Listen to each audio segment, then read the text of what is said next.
Hello and welcome back once again. तो आज मैं आप सबके लिए लाई हूँ और एक नई मूवी की एक्सप्लेनेशन। आज हम जिस मूवी के बारे में बात करेंगे उसका नाम है मिशन इम्पॉसिबल। ये मूवी बहुत ही ज़बरदस्त है, ट्विस्ट टर्न से भरे हुए एकदम एंटरटेनिंग मूवी है। तो चलिए बिना किसी देरी के शुरू करते हैं और आपको बताते हैं कि इस स्टोरी में आखिर होता क्या है। शुरुआत में हम देखते हैं कि दो आदमी दो अलग चाबियों को जोड़कर एक कमरे का दरवाज़ा खोलता है, जिस रूम में कि उन्होंने एक बहुत बड़ा एआई का सिस्टम रखा है। वो एआई ऐसा था कि वो किसी भी खतरे से बचा सकता था और दुनिया में किसी भी चीज़ को हैक करने में काम आ सकता था। जब वो लोग उस एआई सिस्टम को चलाकर बाहर आते हैं तब उन्हें एक और सबमरीन की सिग्नल मिलता है जो बहुत तेजी से उनकी सबमरीन की तरफ आ रही थी। वो लोग अपने कैप्टन को उस सबमरीन के पास एक मिसाइल छोड़ने के लिए कहते हैं, लेकिन जैसे ही उनका छोड़ा हुआ मिसाइल उस सबमरीन के पास जाता है वो गायब हो जाता है। तभी वो अपने मिसाइल वापस लेने को कहते हैं, लेकिन वो सबमरीन उन्हीं के सबमरीन की तरफ बढ़ रहा था। ये देखकर कैप्टन डर जाते हैं और हैरान हो जाते हैं। उसे लगता है कि उन्हें किसी ने हैक कर लिया है। ये काम दरअसल उनके एआई का ही था जिसने इनके सिस्टम को हैक कर लिया था। वो मिसाइल अब इनके सबमरीन से आकर टकरा गई थी, जिसकी वजह से सबमरीन की तबाही होने के साथ साथ सारे ऑफिसर्स भी मारे जाते हैं। उनका एआई सिस्टम भी पानी में डूब गया था। उनके ऑफिसर्स जो मर गए थे उनकी लाशें पानी में तैर रहे थे और ऊपर आने लगती है।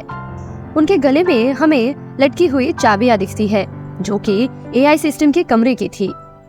इसके बाद हमें ईथन को दिखाया जाता है जिसके पास कोई पोस्टमैन कुछ लेटर ले आया था। यहाँ हमें ईथन के बारे में बताया जाता है जो पहले बहुत बड़ा चोर था और गैब्रियल नाम के आदमी के साथ काम करता था, लेकिन एक दिन गैब्रियल ने इथेन के दोस्त को मार दिया।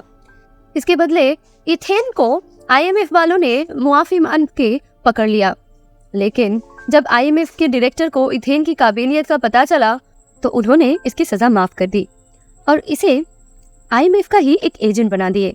अब इथेन के पास एक काम आता है, उसमें दो चाबियों को ढूंढना था और वो वही चाबियां थी जिसे हमने कहानी के शुरुआत में देखा था, जिससे कि एआई के सिस्टम को खोला जा सकता था।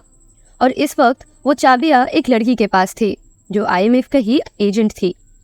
उसे वो इस्तांबुल से मिली थी। उस लड़की के ऊपर 5 करोड़ का इनाम था। अब इथेन को वो चाबी किसी भी तरह वापस लानी थी। इसके बाद सीन चेंज होकर हमें वो लड़की दिखाई जाती है जिसके पास वो चाबियां थी। वो रेगिस्तान के इलाके में कुछ आदमियों के साथ लड़ रही थी जो उसके जान के दुश्मन थे। वो अपनी स्नाइपर से उनका मुकाबला कर रही थी। तभी उसकी मदद करने के लिए इथेन भी वहां आ जाता है, लेकिन उसके पास जैसे ही इथेन जाता है वो लड़की मर गई थी। वहां पर आईएमएफ एजेंट्स की मीटिंग होती है। एक एजेंट उन्हें एक एआई सिस्टम के बारे में बताता है जो अब खुद से काम करने लगा है। उन्हें काफी तबाहियों का सबूत मिला है, लेकिन कहीं भी एआई का नाम नहीं था। उसकी वजह से ये सब कुछ हो रहा था। उधर वो एजेंट बताता है कि वो एआई खुद से काम कर रहा है। वही आईएमएफ के डायरेक्टर उनसे बात करते हैं और बताते हैं कि रशिया दो अलग अलग चाबियों को ढूंढ रहे हैं जिससे वो एआई को कंट्रोल कर सकते हैं, जिसे कि उन्होंने बनाया था। अगर ये चाबी उन्हें नहीं मिली तो दुनिया में बहुत बड़ा खतरा आ सकता है। लेकिन ये चाबियां किस लिए है और इससे क्या खोला जाता है इसके बारे में उन्हें नहीं पता था। लेकिन दुनिया की जितने भी एजेंसीज हैं वो सब इस चाबियों को ढूंढने में लगे हुए हैं। शायद उससे इस एआई सिस्टम को कंट्रोल किया जा सकता है जिससे पूरी दुनिया के सिस्टम को हैक किया जा सकता है और तबाह किया जा सकता है। वो कहते हैं कि उस चाबी का एक हिस्सा हमारे एजेंट को मिला था जिसे लेने के लिए हमने इथेन को भेजा था, लेकिन अभी तक उसका कुछ पता नहीं चला है। तभी एक आदमी आकर आईएमएफ के डायरेक्टर को एक मास्क देता है और वहां पर पॉइजनस गैस छोड़ देता है जिससे सिर्फ वो एजेंट और वो डायरेक्टर बच जाता है। वो एजेंट असल में इथेन ही था। अब डायरेक्टर उनसे पूछता है कि तुमने ऐसा क्यों किया। तब इथेन कहता है कि मैं उस लड़की के पास गया था जिसके पास मुझे ये चाबी मिली। मैंने उसे ये चाबी ली और उसे मरने के नाटक करने के लिए कहे ताकि जो भी लोग उसके पीछे हैं वो उसको छोड़ दे। वो डायरेक्टर से कहता है कि चाबी का दूसरा हिस्सा मिलते ही एआई को खत्म कर दूंगा। ये सुनकर डायरेक्टर कहते हैं कि तुम जानते हो कि कितने एजेंसीज उस सिस्टम के पीछे पड़ी है। वो कहता है कि हाँ, मैं जानता हूँ, और ये भी जानता हूँ कि अगर किसी भी एजेंसी ने इसे पा लिया तो वो उसे कंट्रोल नहीं कर पाएंगे, जिससे दुनिया में तबाही हो जाएगी। इसलिए मैं उसे ख़त्म करना चाहता हूँ। कुछ दिन बाद दुबई एयरपोर्ट पे एक ऑफिसर को दिखाया जाता है जो इथेन को ढूंढ रहा होता है, क्योंकि उसे पता चल चुका होता है कि एक हिस्सा इथेन के पास है। उन्हें इथेन मिल भी जाता है, लेकिन देखने में वो इथेन नहीं होता है, क्योंकि वहाँ पर इथेन के दोस्त होते हैं जो कि सारे सीसीटीवीज हैक किए होते हैं, जिससे उसे हर चलता हुआ आदमी इथेन ही नजर आता है।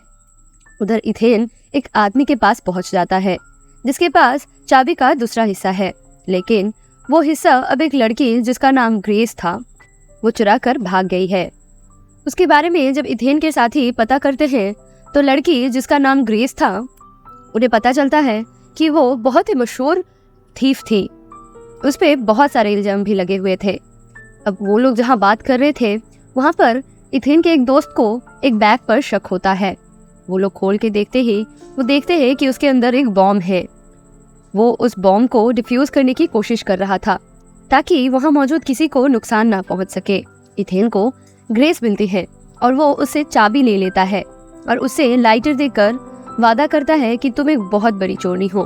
अगर तुम यहाँ से सही सलामत निकलना चाहती हो तो तुम्हें मुझे ये चाबियाँ देनी होगी, और मैं तुमसे वादा करता हूँ कि मैं तुम्हें सही सलामत यहाँ से बाहर निकाल दूंगा। उधर इथेन के साथी बॉम्ब को फटने से रोक लिए हैं, लेकिन ग्रेस यहाँ फिर से इथेन को चकमा देकर चाबियां लेकर भाग गई थी और लाइटर इथेन के जेब में डालकर चली गई थी। तभी इथेन जब ग्रेस को ढूंढ रहा होता है तो उसके सामने गैब्रियल आ जाता है।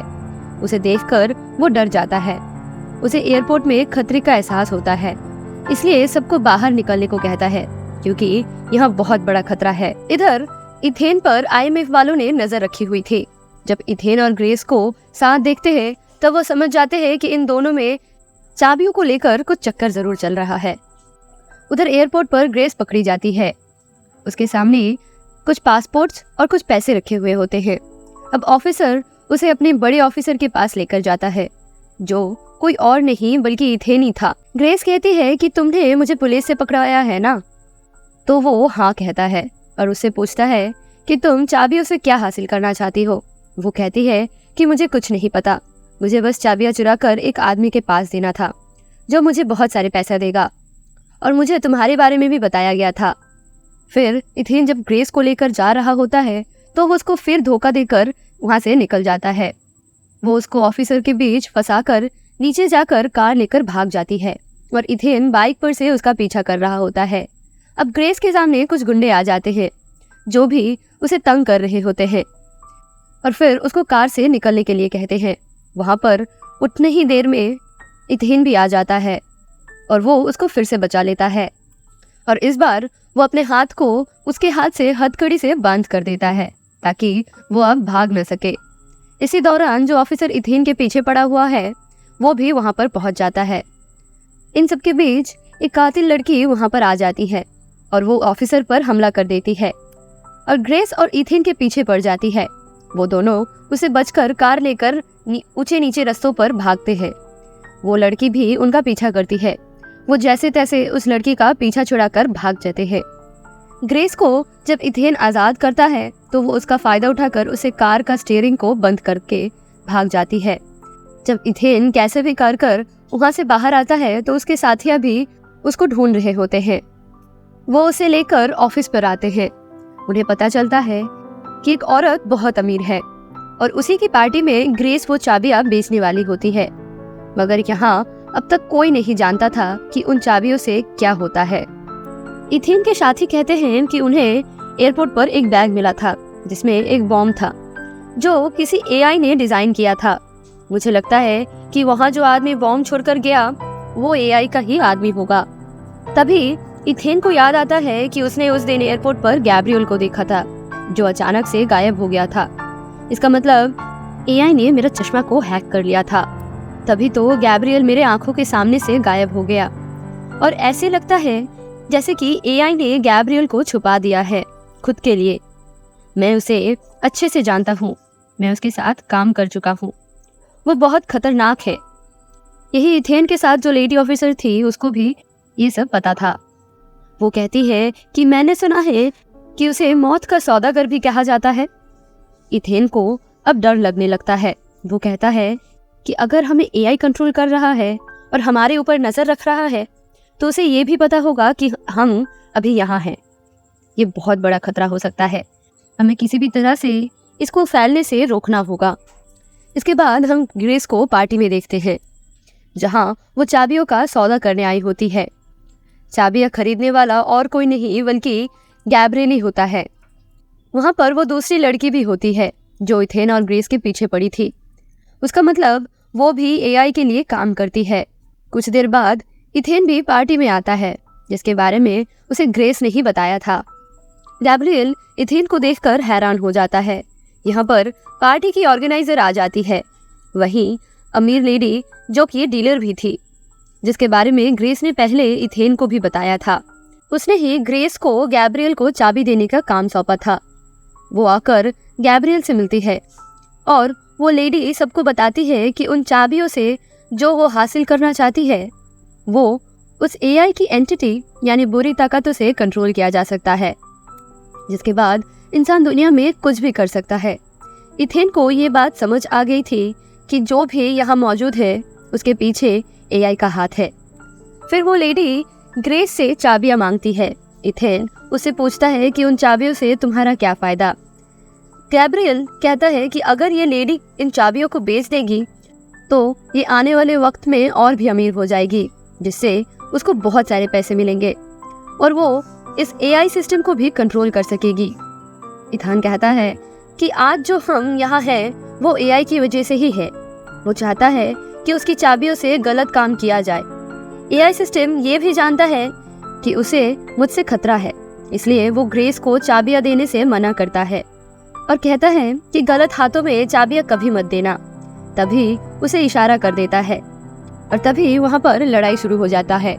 सभी को चकमा देकर इथेन और ग्रेस वहाँ से भाग जाते हैं, लेकिन ग्रेस फिर से एक बार इथेन को अकेला छोड़कर गैब्रियल के पास उन चाबियों का सौदा करने जाता है, क्योंकि उसके भी दिल में अब पैसे की लालच आ चुकी थी।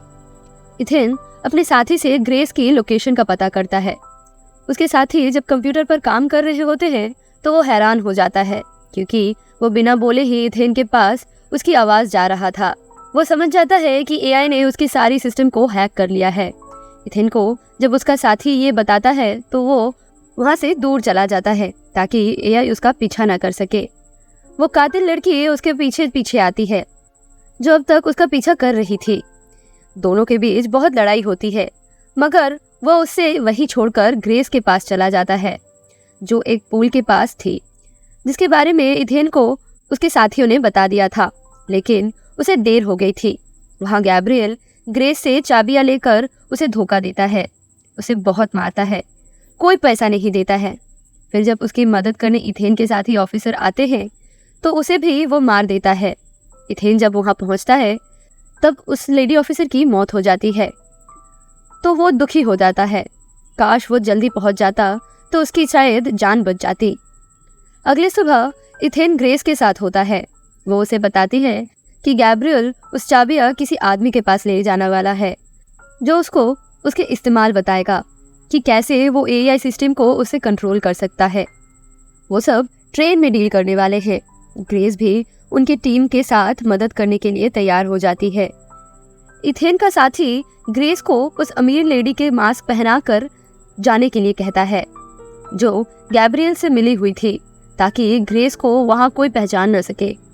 इथेन का साथी उसको कहता है कि एआई जानता है कि तुम उसको खत्म करना चाहते हो, इसलिए उसने जानबूझकर तुम्हारे सामने गैब्रियल को लाके खड़ा कर दिया है।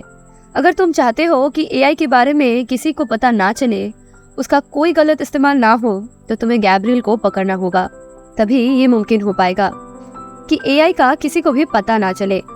अगर पहले तुमने एआई को खत्म कर दिया तो सबको उसके बारे में पता चल जाएगा, क्योंकि गैब्रियल कभी भी चुप नहीं बैठेगा और एआई जिंदा भी हो सकता है, इसलिए पहले गैब्रियल को मारो।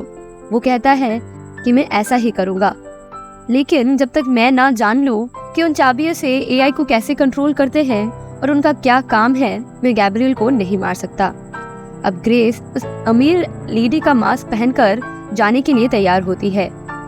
इथेन उससे कहता है कि मैं तुम्हें वादा करता हूँ कि मैं तुम्हारा रक्षा करूंगा और किसी भी हालत में तुम्हें बचा लूंगा। अगले दिन ट्रेन में जब गैब्रियल और उसकी सारी टीम होती है तो गैब्रियल ट्रेन चलाने वाले को मार देता है और स्पीड तेज कर देता है ताकि कोई उसे पकड़ ना पाए। उधर अमीर लेडी ट्रेन में अपने कमरे में जाती है। वो सामने अपनी हमशक्ल को देख लेती है जो कि और कोई नहीं, ग्रेस थी। ग्रेस ने उस अमीर लड़की को बेहोश कर दिया था और उसने उससे वो चाबी ले लिया। उसके बाद वो उस आदमी के पास जाती है जो उन चाबियों के बारे में जानता था। यहाँ पर उन चाबियों को खरीदने वाले आदमी कोई और नहीं, आईएमएफ का डायरेक्टर ही था। तो ग्रेस उससे पूछती है कि इन चाबियों से क्या हो सकता है। तो वो कहता है कि ये तो मैं भी नहीं जानता, मगर किसी भी हालत में मुझे ये चाबियाँ चाहिए ताकि हम एआई के बारे में पता कर सके। गैब्रियल एक एजेंट से मिलता है जिसे एआई के बारे में पता होता है। गैब्रियल उसे पूछता है कि तुम एआई के बारे में क्या जानते हो। तो वो उससे बताता है कि कुछ सालों पहले रशिया ने एक सिस्टम बनाया था, उसे एआई नाम दिया और उन्होंने वो अपने सबमरीन में शुरू किया। ये आदमी उसे वही स्टोरी बताता है जो हमने पहले सीन में देखी थी। वो ये भी कहते हैं कि उन्होंने उसे ऐसे डिज़ाइन किया था ताकि वो बहुत ही शानदार हो सके, वो खुद से ये डिसीजन ले सके कि क्या सही है और क्या गलत। इसी का फायदा उठाकर उस एआई ने सबमरीन को खत्म कर दिया। उसे ऐसा डिजाइन किया गया था कि वो अपने अंदर अलग अलग तब्दीलियां ला सकता है। गैब्रियल उस एजेंट से पूछता है कि उसके बारे में कौन कौन जानता है। वो कहता है कि मैं तुम्हें जानता हूँ और तुम्हारे पीछे जो लड़की खड़ी है वो, और कोई नहीं जानता। तभी गैब्रियल ने उस एजेंट को मार दिया था। गैब्रियल के पीछे जो लड़की खड़ी थी वो वही कातिल लड़की थी जो उसके लिए काम करती थी। अब गैब्रियल उस लड़की को भी मारना चाहता था लेकिन वो उससे बचकर भाग जाती है। इसके दौरान वो जख्मी हो चुकी थी। उधर ग्रेस जो अमीर लड़की बनकर आईएमएफ के डायरेक्टर से उन चाबियों का सौदा कर रही थी, वो उससे पूछती है कि इसके बदले मुझे कितने पैसे मिलेंगे। वो कहता है कि जितना तुम मांगो।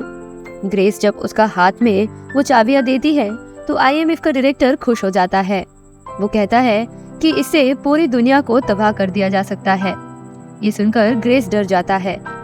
वो चाबियों वापस ले लेती है।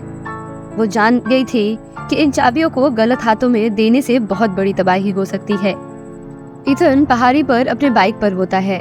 उसका साथी उसे छलांग मारने को कहता है। वो सीधा ट्रेन में जाकर गिरेगा। वो उसको पैराशूट लगाने के लिए कहता है। इथेन को छलांग लगाने से डर लग रहा था मगर उसे अपनी पुरानी दोस्त यानी वो लेडी ऑफिसर की याद आ जाती है जिसे गैब्रियल ने मार दिया था। लेकिन ग्रेस को वो ऐसे मरने नहीं देना चाहता है, इसलिए उसे बचाने के लिए वो कूद भी जाता है। ट्रेन के अंदर एक लेडी ऑफिसर होती है, उसे होश आ गया था। इसी वजह से ग्रेस की असलियत सभी को पता चल जाता है। वो जब वहाँ से भाग रही थी तब उस लेडी का एक आदमी उसे पकड़ लेता है और उससे चाबियां छीन लेती है। जब वो लोग उसे मारने वाले होते हैं तभी वहाँ पर इथेन आ जाते हैं, लेकिन अब वो चाबी गैब्रियल को मिल चुकी थी जो उसे लेकर ट्रेन के छत पर चढ़ जाता है। इथेन भी उसके पीछे आता है। दोनों की ट्रेन के ऊपर बहुत लड़ाई होती है। तभी यहाँ पर कोई ऑफिसर आ जाता है जो इथेन को पकड़ने के लिए पीछा करते हैं। इसी का फायदा उठाकर गैब्रियल एक ट्रक में कूद जाता है। उस ऑफिसर और इथेन को तब पता चल जाता है कि इस ट्रेन को रोका नहीं जा सकता है। अब इथेन ट्रेन के अंदर जाता है। यहाँ ग्रेस उससे माफ़ी मांगती है क्योंकि वो चाबियाँ बचा नहीं सकी। तभी इथेन उसको वो चाबियाँ दिखाता है और कहता है कि लड़ाई के दौरान मैंने ये गैब्रियल से चुरा लिया था, वो अब कुछ भी गलत नहीं कर सकता है। अब ग्रेस उसे बताती है कि ट्रेन को रोका नहीं जा सकता है, ट्रेन के सारे इंजन्स को खराब कर दिया गया है। उधर हम गैब्रियल को देखते हैं। चाबी के जगह अपने जेब में लाइटर को देखता है जो इथेन ने लड़ाई के दौरान उसके जेब में डाल दिया था। इधर इथेन और ग्रेस अपनी जान बचाने की कोशिश कर रहे होते हैं। इथेन ट्रेन के इंजन को डब्बों से लगा कर देता है। इसके बाद ट्रेन पानी में गिर जाता है जिससे कि डब्बों पर पानी भर जाता है ग्रेस और इथेन डब्बों पर से चलकर अपनी जान बचा रहे थे। तभी इथेन उस कातिल लड़की को देखता है जो मरने वाली थी। ग्रेस उसकी मदद करती है और उसे बचा लेती है। वो लड़की उनका शुक्रिया करती है और माफी मांगती है क्योंकि वो अब तो गैब्रिएल के साथ ही रहती थी। इथेन पूछता है कि क्या तुम चाबियों के बारे में कुछ जानती हो? तब वो सबमरीन का नाम बताती है जो इन चाबियों का कोड भी था। फिर इथेन ग्रेस को IMF के डायरेक्टर वाले डब्बे में छोड़कर पैराशूट से चला जाता है। तब उसे ग्रेस बताती है कि इथेन आपके ऊपर अभी भी भरोसा करता है, उसको आप पर यकीन है कि आप कभी भी कुछ गलत नहीं करेंगे। तो डायरेक्टर उसे कहता है कि तुम फिक्र मत करो, कुछ भी गलत नहीं होगा और तुम्हारे सारे रिकॉर्ड्स भी मिटा दिया जाएंगे और तुम अब IMF के एजेंट बनकर जिंदगी गुजारोगी। उधर इथेन अपने साथी के पास पहुंच गया था। वो उस चाबियों को साइड करके उनके बारे में पता करने के लिए कहता है। यानी इथेन का सफर अभी शुरू हुआ था। वो दुनिया में आने वाली इस तबाही को रोकना चाहता था और इसी के साथ खत्म होता है आज की कहानी। तो दोस्तों, कैसी लगी आपको ये कहानी? थी ना एकदम एक्शन और थ्रिलर से पैक्ड। अगर आपको ऐसे ही नए नए मूवीज के एक्सप्लेनेशन सुनना अच्छा लगता है तो हमारे चैनल को सब्सक्राइब जरूर कीजिएगा और अगर ये वीडियो अच्छी लगी तो लाइक जरूर कर दीजिएगा। और अगर आपकी कोई स्पेशल रिक्वेस्ट है किसी स्पेशल मूवी के लिए तो वो आप हमें कमेंट सेक्शन में बता सकते हैं। आज के लिए बस इतना ही। Thank you for watching.